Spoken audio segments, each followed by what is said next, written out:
ইতিহাসে আজকের দিন ২৯শে মে ১৬৫৮ খ্রিস্টাব্দে শামুরগড়ের যুদ্ধে ঔরঙ্গজেব জয়লাভ করেন। এই যুদ্ধে তিনি দারা শিকোকে পরাজিত এবং নৃশংসভাবে হত্যা করে ভারতবর্ষের মুঘল বাদশাহ হয়েছিলেন। ১৮২৯ খ্রিস্টাব্দে নিরাপত্তাবাতির আবিষ্কর্তা এবং রসায়নবিদ হামফ্রে ডেভি প্রয়াত হন।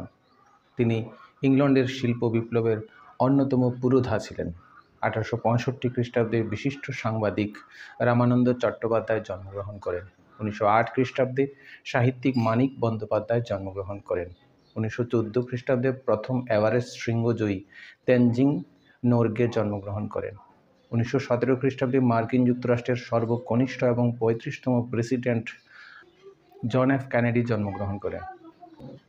১৯৭৭ খ্রিস্টাব্দে ভাষা আচার্য সুনীতি কুমার চট্টোপাধ্যায় প্রয়াত হন। ১৯৫৩ খ্রিস্টাব্দে আজকের দিনে এভারেস্ট শৃঙ্গ বিজয় সফল হয়। ১৯৭২ খ্রিস্টাব্দে অভিনেতা পৃথ্বীরাজ কাপুর প্রয়াত হন। ১৯৮৭ খ্রিস্টাব্দে ভারতের ৭ম প্রধানমন্ত্রী চরণ সিং প্রয়াত হন। এই ছিল ইতিহাসে ২৯শে মের কিছু গুরুত্বপূর্ণ ঘটনা।